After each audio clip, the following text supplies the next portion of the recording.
Voting lines ಇವಾಗ ಸಂಪೂರ್ಣವಾಗಿ close ಆಗಿದೆ.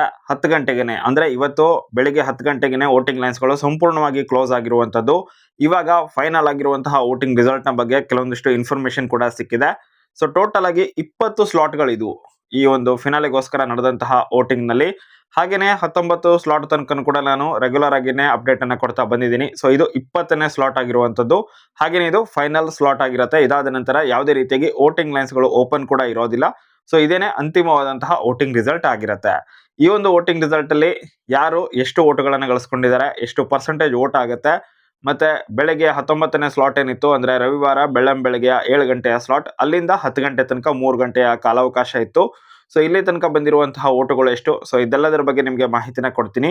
ಮತ್ತೆ ಟೋಟಲ್ ಆಗಿ 20 ಸ್ಲಾಟ್ಗಳ ವೋಟುಗಳು ಕಂಪ್ಲೀಟ್ ಆದಾಗ ಯಾರಿಗೆ ಎಷ್ಟು ವೋಟುಗಳು ಬಂದಿದಾವೆ, ವೋಟಿಂಗ್ ರಿಸಲ್ಟ್ ನ ಪ್ರಕಾರ ಯಾರಿಗೆ ಯಾವ ಪ್ಲೇಸ್ ಸಿಕ್ಕಿದೆ, ಸೊ ಇದೆಲ್ಲದರ ಬಗ್ಗೆ ಮಾತಾಡೋಣ. ಅದಕ್ಕೂ ಮೊದಲು ಚಾನಲ್ ಅನ್ನ ಸಬ್ಸ್ಕ್ರೈಬ್ ಮಾಡ್ಕೊಳ್ಳಿ, ನೋಟಿಫಿಕೇಶನ್ ಬೆಲ್ ಇರುತ್ತೆ, ಕ್ಲಿಕ್ ಮಾಡಿ ಆಲ್ ಅಂತ ಸೆಟ್ ಮಾಡಿ. ಇದರಿಂದಾಗಿ ಇದೇ ರೀತಿ ವಿಡಿಯೋಸ್ ಅಪ್ಲೋಡ್ ಮಾಡಿದಾಗ ಮೊದಲು ನೋಟಿಫಿಕೇಶನ್ ಬರುತ್ತೆ.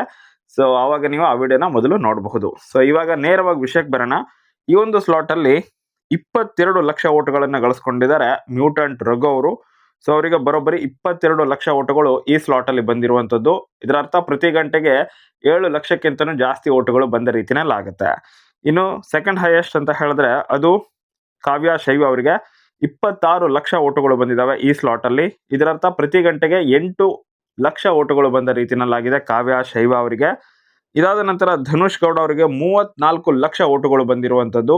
ಇದರರ್ಥ ಪ್ರತಿ ಗಂಟೆಗೆ ಅವರಿಗೆ 11 ಲಕ್ಷಕ್ಕಿಂತನೂ ಜಾಸ್ತಿನ ವೋಟುಗಳು ಬಂದ ರೀತಿನಲ್ಲಾಗಿದೆ. ಇನ್ನು ಅಶ್ವಿನಿ ಗೌಡ ಅವರಿಗೆ 53 ಲಕ್ಷ ವೋಟುಗಳು ಬಂದಿರುವಂತದ್ದು. ಇದು ಕಡೆಯ ಸ್ಲಾಟ್ ಆಗಿರೋದ್ರಿಂದ ಎಲ್ರಿಗೂ ಕೂಡ ಜಬರ್ದಸ್ತಾಗಿ ವೋಟ್ ಬಂದಿದೆ. ಸೊ 53 ಲಕ್ಷ ಅಂತ ಹೇಳಿದ್ರೆ ಪ್ರತಿ ಗಂಟೆಗೆ 15ಕ್ಕಿಂತ ಹೆಚ್ಚು 16 ಕನ್ಸಿಡರ್ ಮಾಡಬಹುದು. 16 ಕೂಡ ಅಲ್ಲ, ಅದಕ್ಕೂ ಜಾಸ್ತಿನೇ ಆಗುತ್ತೆ. 17ರಿಂದ 17.5 ಆಗುತ್ತೆ. 17.5 ಲಕ್ಷ ವೋಟುಗಳು ಪ್ರತಿ ಗಂಟೆಗೆ ಬಂದ ರೀತಿನಲ್ಲಾಗಿದೆ ಅಶ್ವಿನಿ ಗೌಡ ಅವರಿಗೆ. ಇದಾದ ನಂತರ ಇರೋದು ರಕ್ಷಿತಾ ಶೆಟ್ಟಿ ಅವರು 70 ಲಕ್ಷ ವೋಟುಗಳನ್ನು ಗಳಿಸ್ಕೊಂಡಿದ್ದಾರೆ. ಸೊ ಇದರರ್ಥ ಅರೌಂಡ್ 23 ಲಕ್ಷ ವೋಟುಗಳು ಪ್ರತಿ ಗಂಟೆಗೆ ಇವರಿಗೆ ಬಂದ ರೀತಿನಲ್ಲಾಗಿದೆ. ಹಾಗೇನೆ ನಂಬರ್ 1 ಪ್ಲೇಸ್ ಅಲ್ಲಿ ಇರುವಂತಹ ಗಿಲ್ಲಿ ಅವರಿಗೆ ಬಂದಿರುವಂತಹ ವೋಟ್ ನ ಬಗ್ಗೆ ಮಾಹಿತಿ ಏನೋ ಸಿಕ್ಕಿದೆ, ಬಟ್ ಅಲ್ಲಿ ಒಂದು ಸ್ಮಾಲ್ ಕನ್ಫ್ಯೂಷನ್ ಕ್ರಿಯೇಟ್ ಆಗಿದೆ. ಅದು 1.34 ಲಕ್ಷನ ಅಥವಾ 13,47,00,000 ಅನ್ನೋದ್ರ ಬಗ್ಗೆ ಸ್ವಲ್ಪ ಕನ್ಫ್ಯೂಷನ್ ಕ್ರಿಯೇಟ್ ಆಗ್ತಾ ಇದೆ. ಆ ಪಾಯಿಂಟ್ ಇರುತ್ತಲ್ವಾ, 1 ಕೋಟಿ ಆದ್ಮೇಲೆ ಒಂದು ಪಾಯಿಂಟ್ ಇರಬೇಕಲ್ವಾ. ಸೊ ಆ ಪಾಯಿಂಟ್ ಏನಿದೆ 13 ಅಂತ ಬಂದು ಅದರ ಪಕ್ಕದಲ್ಲಿರುವಂತದ್ದು. ಸೊ ಹೀಗಾಗಿ ಇದು 13,47,00,000 ಅಂತ ಕಾಣಿಸ್ತಾ ಇದೆ. ಸೊ ಈ ರೀತಿಯಾಗಿ ವೋಟುಗಳು ಬಂದಿದೆ ಅಂತ ಹೇಳಿದ್ರೆ ನಿಜಕ್ಕೂ ಸರ್ಪ್ರೈಸಿಂಗ್ ಅಂತಾನೆ ಹೇಳಬಹುದು. ಇಲ್ಲಿ ರಕ್ಷಿತಾ ಅವರಿಗೆ 70 ಲಕ್ಷ ವೋಟ್ ಅಂತ ಹೇಳಿದ್ರೆ ಅದಕ್ಕಿಂತನೂ 15ರಿಂದ 16 ಪಟ್ಟು ಜಾಸ್ತಿ ವೋಟುಗಳು ಇಲ್ಲಿ ಗಿಲ್ಲಿ ನಟ ಅವರಿಗೆ ಬಂದ ರೀತಿನಲ್ಲಾಗಿದೆ. ಲಾಸ್ಟ್ ಒಂದು ಸ್ಲಾಟ್ ಅಲ್ಲಿ ಕ್ರೇಜಿ ಅಂತಾನೆ ಹೇಳಬಹುದು. ಅಥವಾ ಇದು 1,34,00,000 ಏನಾದರೂ ಆಗಿದ್ದಿದ್ರೆ ರಕ್ಷಿತಾ ಅವರಿಗಿಂತನೂ ಅರೌಂಡ್ 50 ಲಕ್ಷ ವೋಟುಗಳು ಜಾಸ್ತಿ ಬಂದ ರೀತಿನಲ್ಲಿ ಆಗುತ್ತೆ. ಸೊ ಇದ್ರ ಬಗ್ಗೆ ಕನ್ಫರ್ಮ್ ಮಾಡೋಣ, ಇನ್ನೊಂದ್ಸಲ ಕನ್ಫರ್ಮ್ ಮಾಡಿ ಅಪ್ಡೇಟ್ ಮಾಡ್ತೀನಿ. ಬಟ್ ಇದು 13 ಕೋಟಿ ಅಂತಾನೆ ಸದ್ಯಕ್ಕೆ ತೋರಿಸ್ತಾ ಇರುವಂತದ್ದು. 13 ಕೋಟಿ ವೋಟುಗಳು ಅಂತ ಹೇಳಿದ್ರೆ ಕ್ರೇಜಿ. ಎಷ್ಟು ವೋಟ್ ಆಗುತ್ತೆ ಅದನ್ನ ಲೆಕ್ಕ ಹಾಕೋಣ. ಸೊ ಇವಾಗ ವೋಟ್ ಪರ್ಸೆಂಟೇಜ್ ಅದನ್ನ ನೋಡ್ತಾ ಹೋಗೋದಾದ್ರೆ ಪರ್ಸೆಂಟೇಜ್ ವೈಸ್ ನೋಡೋಣ ಮೊದಲನೇದಾಗಿ. ಸೊ ವೋಟ್ ಪರ್ಸೆಂಟೇಜ್ ಏನಿದೆ ಅದು ರಘು ಅವರಿಗೆ 6ನೇ ಪ್ಲೇಸ್ ಆಗುತ್ತೆ ಮತ್ತು ಕೇವಲ 1.33% ವೋಟ್ ಆದ ರೀತಿನಲ್ಲಾಗುತ್ತೆ. ಧನುಷ್ ಅವರಿಗೆ 8.97% ವೋಟ್ ಆದ ರೀತಿನಲ್ಲಾಗುತ್ತೆ. ಹಾಗೆಯೇ ಅವರಿಗೆ 5ನೇ ಪ್ಲೇಸ್ ಸಿಗುತ್ತೆ. ಮತ್ತು ಕಾವ್ಯ ಶೈವ ಅವರಿಗೆ 4ನೇ ಪ್ಲೇಸ್, ಹಾಗೆಯೇ 9.34% ವೋಟ್ ಆದ ರೀತಿನಲ್ಲಾಗುತ್ತೆ. ಅಶ್ವಿನಿ ಗೌಡ ಅವರಿಗೆ 3ನೇ ಪ್ಲೇಸ್, ಹಾಗೆಯೇ 9.72% ವೋಟ್ ಆದ ರೀತಿನಲ್ಲಾಗುತ್ತೆ. 2ನೇ ಪ್ಲೇಸ್ ರಕ್ಷಿತಾ ಶೆಟ್ಟಿ ಅವರಿಗೆ, ಹಾಗೆಯೇ 21.30% ವೋಟ್ ಆದ ರೀತಿನಲ್ಲಾಗುತ್ತೆ. ಗಿಲ್ಲಿ ನಟ ಅವರಿಗೆ ಅದೇನಾದ್ರೂ 13 ಕೋಟಿ ವೋಟ್ ಆಗಿದ್ದಿದ್ರೆ ಬರೋಬ್ಬರಿ 49.34% ವೋಟ್ ಆದ ರೀತಿನಲ್ಲಾಗುತ್ತೆ. ಅದೇನಾದ್ರೂ 1.34 ಕೋಟಿ ಅನ್ನೋದಾಗಿದ್ರೆ ಅಂದ್ರೆ 1,34,00,000 ಅನ್ನೋದಾಗಿದ್ರೆ ಇದು ಅರೌಂಡ್ 45ರಿಂದ 46% ವೋಟ್ ಅಂದ ರೀತಿನಲ್ಲಿ ಆಗುತ್ತೆ. ಬಟ್ ಅದು ಯಾಕೋ 13 ಕೋಟಿ ಅಂತಾನೆ ಅನ್ನಿಸ್ತಾ ಇದೆ. ಸೊ 13 ಕೋಟಿ ಅನ್ನೋದಾದ್ರೆ ಟೋಟಲ್ ಆಗಿ ವೋಟ್ಗಳು ಎಷ್ಟಾಗ್ತವೆ, ಸೊ ಅದನ್ನ ನೋಡ್ತಾ ಹೋಗೋಣ.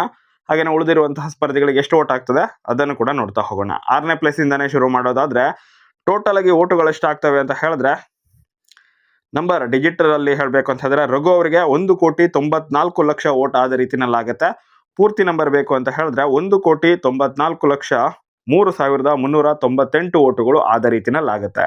ಇನ್ನು 5ನೇ ಪ್ಲೇಸ್ ಅಲ್ಲಿ ಇರುವಂತಹ ಧನುಷ್ ಗೌಡ ಅವರಿಗೆ ಬರೋಬ್ಬರಿ 13,12,00,000 4123 ಓಟುಗಳು ಆದ ರೀತಿನಲ್ಲಾಗುತ್ತೆ. ಹಾಗೆಯೇ ಕಾವ್ಯ ಶೈವ, ಸೊ ಕಾವ್ಯ ಶೈವ ಅವರಿಗೆ ಬರೋಬ್ಬರಿ 13,65,12,543 ಓಟುಗಳು ಆದ ರೀತಿನಲ್ಲಾಗುತ್ತೆ. ಹಾಗೆಯೇ ಅಶ್ವಿನಿ ಗೌಡ ಅವರು, ಸೊ ಕಾವ್ಯ ಅವರಿಗಿಂತ ಜಾಸ್ತಿ ಓಟ್ಗಳನ್ನು ಪಡ್ಕೊಂಡಿದ್ದಾರೆ ಇವರು. ಸೊ ಇವರಿಗೆ ಎಷ್ಟು ಓಟ್ ಆದ ರೀತಿನಲ್ಲಾಗುತ್ತೆ ಅಂತ ಹೇಳಿದ್ರೆ ಬರೋಬ್ಬರಿ 14,21,45,876 ಓಟುಗಳು ಆದ ರೀತಿನಲ್ಲಾಗುತ್ತೆ.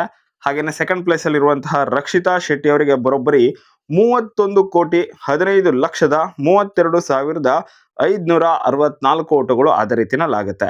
ಹಾಗೆಯೇ ಗಿಲ್ಲಿ ನಟ ಅವರು ನಂಬರ್ 1 ಪ್ಲೇಸಲ್ಲಿದ್ದು ಅದೇನಾದರೂ 13 ಕೋಟಿ ಓಟ್ ಈ ಸ್ಲಾಟಲ್ಲಿ ಬಂದಿದ್ದೇ ಹೌದಾಗಿದ್ರೆ 72,14,65,98 ಓಟುಗಳು ಬಂದ ರೀತಿನಲ್ಲಾಗತ್ತೆ. ಕ್ರೇಜಿ ನಂಬರ್ಸ್ ಅಂತಾನೆ ಹೇಳಬಹುದು.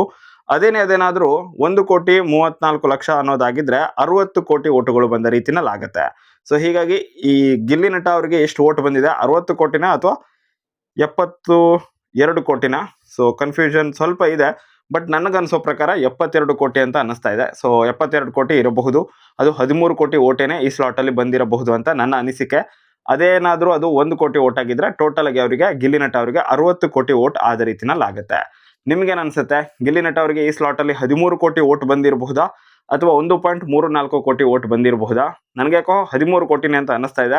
ರೀಸನ್ ಏನಪ್ಪಾ ಅಂತ ಹೇಳಿದ್ರೆ ಇದು ಕೊನೆಯ ಸ್ಲಾಟ್ ಆಗಿರುತ್ತೆ, ಮತ್ತೆ ಗಿಲ್ಲಿ ಅವರು ಅವರ ಫ್ಯಾನ್ಸ್ ಏನಿದ್ದಾರೆ ಸಖತ್ ಟ್ರೆಂಡ್ ಅನ್ನ ಕ್ರಿಯೇಟ್ ಮಾಡ್ತಾ ಇದ್ದಾರೆ. ಸೊ ಅದರಿಂದಾಗಿನೇ ತುಂಬಾ ಜನ ಓಟನ್ನ ಹಂಗೆ ಹೋಲ್ಡ್ ಮಾಡಿ ಇಟ್ಕೊಂಡು ಕಡೆ ಕ್ಷಣದಲ್ಲಿ ಹಾಕೋಣ, ಹೊಸ ಕ್ರೇಜ್ ಅನ್ನ ಕ್ರಿಯೇಟ್ ಮಾಡಿಬಿಡೋಣ, ಹೊಸ ದಾಖಲೆಯನ್ನ ಮಾಡೋಣ ಅನ್ನೋದಕ್ಕೋಸ್ಕರ ತುಂಬಾ ಜನ ವೇಟ್ ಕೂಡ ಮಾಡ್ತಾ ಇರ್ತಾರೆ. ಸೊ ಹೀಗಾಗಿ ಆ ರೀತಿ ಕೂಡ ಆಗಿರಬಹುದು ಅಂತ ನನ್ನ ಅನಿಸಿಕೆ. ಅಥವಾ 1.34 ಕೂಡ ಆಗಿರಬಹುದೇನೋ. ನಿಮ್ಗೇನು ಅನ್ಸುತ್ತೆ ಇದ್ರ ಬಗ್ಗೆ? ನಿಮ್ಮ ಒಪಿನಿಯನ್ ಅನ್ನ ಶೇರ್ ಮಾಡಿ. ಬಟ್ ನನ್ನ ಒಪಿನಿಯನ್ ಮೋಸ್ಟ್ಲಿ 13 ಕೋಟಿ ಓಟ್ ಆಗಿದೆ. ಸೊ ಟೋಟಲ್ ಆಗಿ ಅವರಿಗೆ 72 ಕೋಟಿ ಓಟ್ ಆದ ರೀತಿನಲ್ಲಾಗುತ್ತೆ ಗಿಲ್ಲಿ ನಟ ಅವರಿಗೆ, ಮತ್ತೆ ಅವರನ್ನೇ ಈ ಸಲ ಟ್ರೋಫಿ ಎತ್ತಿ ಹಿಡಿತಾರೆ ಅನ್ನೋದು ನನ್ನ ಅನಿಸಿಕೆ. ಇನ್ನು ಫಿನಾಲೆ ಬಗ್ಗೆ ಕೆಲವೊಂದಿಷ್ಟು ಇನ್ಫಾರ್ಮೇಶನ್ಗಳು ಸಿಗೋದು ಬಾಕಿ ಇದಾವೆ. ಹಾಗೆಯೇ ತುಂಬಾ ಜನ ಈಗಾಗಲೇ ಫಿನಾಲೆ ಆಗೋಯ್ತು, ಅವ್ರು ವಿನ್ನರ್ ಆಗಿದ್ದಾರೆ, ಇವ್ರು ರನ್ನರ್ ಆಗಿದ್ದಾರೆ, ಇವರಿಗೆ 3ನೇ ಪ್ಲೇಸ್ ಅಂತೆ, ಇವರಿಗೆ 4ನೇ ಪ್ಲೇಸ್, 5, 6. ಸೊ ಈ ರೀತಿಯಾಗಿ ಸಾಕಷ್ಟು ಸುದ್ದಿಗಳನ್ನ ನೀವು ಈಗಲೇ ಕೇಳಲಿಕ್ಕೆ ಶುರು ಮಾಡಬಹುದು. ಸೋಷಿಯಲ್ ಮೀಡಿಯಾದಲ್ಲಂತೂ ಶೂಟಿಂಗ್ ಮುಕ್ತಾಯ ಆಗಿದೆ ಅಂತ ಕೂಡ ಹೇಳ್ತಾ ಇರ್ತಾರೆ, ಬಟ್ ಅದೆಲ್ಲ ನಂಬಲಿಕ್ಕೆ ಹೋಗಬೇಡಿ. ಸೊ ಶೂಟಿಂಗ್ ಏನಿದೆ ಅದು ಶುರು ಆಗಿದೆ, ಬಟ್ ಏನಪ್ಪಾ ಅಂತ ಹೇಳಿದ್ರೆ ಎಲಿಮಿನೇಷನ್ ಪ್ರಕ್ರಿಯೆ ಏನಿದೆ ಸೊ ಅದೆಲ್ಲ ನಡೆಯೋದು 3 ಗಂಟೆ ನಂತರನೇ. ಸೊ ಮಧ್ಯಾಹ್ನ 3 ಗಂಟೆ ನಂತರನೇ, ಆಲ್ಮೋಸ್ಟ್ 4:30, 5 ಗಂಟೆ ಅಂತೂ ಆಗೇ ಆಗುತ್ತೆ. ಸೊ ಹೀಗಾಗಿ ಅಲ್ಲಿ ತನಕ ಬರುವಂತಹ ಯಾವುದೇ ನ್ಯೂಸ್ಗಳನ್ನ ನಂಬಲಿಕ್ಕೆ ಹೋಗಬೇಡಿ, ಅದೆಲ್ಲ ಜಸ್ಟ್ ಊಹಾಪೋಹ ಆಗಿರುತ್ತೆ. ಹಾಗೇನೆ ಸುಮ್ಮನೆ ರ್ಯಾಂಡಮ್ ಆಗಿ ಗೆಸ್ ಮಾಡ್ತಾ ಇರ್ತಾರೆ ಅಷ್ಟೇ. ಫಾರ್ ಎಕ್ಸಾಂಪಲ್ ತುಂಬಾ ಜನ ಗಿಲ್ಲಿ ವಿನ್ ಅಂತ ಹೇಳ್ತಾ ಇರ್ತಾರೆ, ತುಂಬಾ ಜನ ರಕ್ಷಿತಾ ವಿನ್ ಅಂತ ಹೇಳ್ತಾ ಇರ್ತಾರೆ, ಮತ್ತು ಕೆಲವರು ಎಲ್ರಿಗೂ ಕೂಡ ಶಾಕ್ ಅಶ್ವಿನಿ ಗೌಡನೇ ವಿನ್ ಅಂತ ಕೂಡ ಹೇಳ್ತಾ ಇರ್ತಾರೆ. ಸೊ ಅದನ್ನೆಲ್ಲ ನಂಬಲಿಕ್ಕೆಲ್ಲ ಹೋಗಬೇಡಿ. ಯಾಕಂತಂದ್ರೆ ಮೊದಲನೇ ಎಲಿಮಿನೇಷನ್ 6ನೇ ಪ್ಲೇಸ್ ಅಲ್ಲಿ ಇರುವಂತಹ ಸ್ಪರ್ಧೆಯ ಬಗ್ಗೆ ಗೊತ್ತಾಗೋದೇನೆ 3:30, 4 ಗಂಟೆ ನಂತರ. ಅದಾದ ನಂತರ 5 ಗಂಟೆ, 6 ಗಂಟೆ, ಸೊ ಆ ಸುಮಾರಿಗೆ 5ನೇ ಪ್ಲೇಸ್ ಅಲ್ಲಿ ಯಾರಿದ್ದಾರೆ ಅದು ಗೊತ್ತಾಗತ್ತೆ. ಇದೇ ರೀತಿಯಾಗಿ ಮುಂದುವರಿತಾ ಹೋಗಿ ರಾತ್ರಿ ಒಂದು 9 ಗಂಟೆ ನಂತರನೇ ಸರಿಯಾಗಿ ಗೊತ್ತಾಗೋದು ಯಾರು ವಿನ್ನರ್, ಯಾರು ರನ್ನರ್ ಅಪ್ ಅಂತ ಹೇಳಿ. ಸೊ ಅಲ್ಲಿ ತನಕ ಯಾವುದೇ ಒಂದು ಫೇಕ್ ನ್ಯೂಸ್ಗಳನ್ನ ನಂಬಲಿಕ್ಕೆ ಹೋಗಬೇಡಿ. ತುಂಬಾ ಜನ 100% ಅಶ್ವಿನಿ ಅವರು ವಿನ್ ಅಂತ ಪೋಸ್ಟ್ ಮಾಡೇ ಮಾಡ್ತಾರೆ ಸೋಷಿಯಲ್ ಮೀಡಿಯಾದಲ್ಲಿ, ಬೇಕಿದ್ರೆ ಚೆಕ್ ಮಾಡಿ ನೋಡಿ. ಇನ್ಸ್ಟಾಗ್ರಾಮ್ ಅಲ್ಲಿ ಆಗಿರ್ಬೋದು ಅಥವಾ ಟ್ವಿಟರ್ ಅಲ್ಲೂ ಕೂಡ ತುಂಬಾ ಜನ ಪೋಸ್ಟ್ ಮಾಡಬಹುದು. ಕೆಲವರು ರಕ್ಷಿತಾ ವಿನ್ ಅಂತ ಪೋಸ್ಟ್ ಮಾಡಬಹುದು, ಬಟ್ ಕೆಲವರು ಗಿಲ್ಲಿ ಅಂತ ಕೂಡ ವಿನ್ ಪೋಸ್ಟ್ ಮಾಡಿರ್ತಾರೆ, ಯಾಕಂತಂದ್ರೆ ಸಾಕಷ್ಟು ಓಟ್ ಬಂದಿರುತ್ತೆ ಅಂತ ಹೇಳಿ. ಬಟ್ ಯಾವುದೇ ವಿಷಯನ ಸದ್ಯಕ್ಕಂತೂ ನಂಬಲಿಕ್ಕೆ ಹೋಗಬೇಡಿ, ಅದು ಯಾವುದು ಕೂಡ ಅಫಿಷಿಯಲ್ ನ್ಯೂಸ್ ಆಗಿರೋದಿಲ್ಲ. ಟಿವಿನಲ್ಲಿ ಅನೌನ್ಸ್ ಆಗುತ್ತೆ 11ರಿಂದ 12 ಗಂಟೆ ಸುಮಾರು ಆಗಬಹುದು.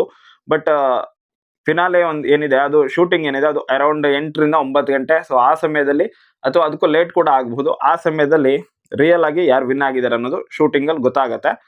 ನೋಡೋಣ, ಅದಾದ ನಂತರ ಏನಾದರೂ ನ್ಯೂಸ್ ಬಂದ್ರೆ 9 ಗಂಟೆ ನಂತರ ಏನು ನ್ಯೂಸ್ ಬರುತ್ತೆ ಸೊ ಆ ನ್ಯೂಸ್ ಅನ್ನು ನೀವು ನಂಬಬಹುದು. ಅದಕ್ಕೂ ಮೊದಲು ಬರುವಂತಹ ನ್ಯೂಸ್ಗಳನ್ನ ನಂಬಿ ಸೊ ಅದೇನೇ ನಿಜ ಅಂತ ಅಂದ್ಕೊಳ್ಳಿಕ್ಕೆ ಹೋಗಬೇಡಿ. ಚಾನ್ಸಸ್ ಇರುತ್ತೆ, ಬಟ್ ಅದೇನೇ ಫಿಕ್ಸ್ ಅಂತ ಹೇಳಲಿಕ್ಕಂತೂ ಸಾಧ್ಯ ಇಲ್ಲ. ಸೊ ಅಫಿಷಿಯಲ್ ನ್ಯೂಸ್ ಬೇಕು ಅಂತ ಹೇಳಿದ್ರೆ ಸ್ವಲ್ಪ ಹೊತ್ತು ತಾಳ್ಮೆಯಿಂದ ವೇಟ್ ಮಾಡಬೇಕು. ಬಟ್ ನನಗೆ ಈಗಲೂ ಅನಿಸ್ತಾ ಇದೆ ಗಿಲ್ಲಿನೇ ವಿನ್ನರ್ ಆಗೋದು ಅಂತ ಹೇಳಿ. ರನ್ನರ್ ಅಪ್ ಮೋಸ್ಟ್ಲಿ ರಕ್ಷಿತಾ ಅಥವಾ ಅಶ್ವಿನಿ ಇಬ್ಬರಲ್ಲೊಬ್ಬರನ್ನ ಮಾಡಬಹುದೇನೋ. ನಿಮ್ಗೇನು ಅನಿಸುತ್ತೆ? ನಿಮ್ಮ ಅಭಿಪ್ರಾಯಗಳನ್ನ ಕಮೆಂಟ್ ಬಾಕ್ಸಲ್ಲಿ ಕಮೆಂಟ್ ಮಾಡಿ. ಹಾಗೇನೇ ವಿಡಿಯೋ ಇಷ್ಟ ಆದರೆ ಲೈಕ್ ಮಾಡಿ, ಶೇರ್ ಮಾಡಿ. Thank you so much for watching. Bye.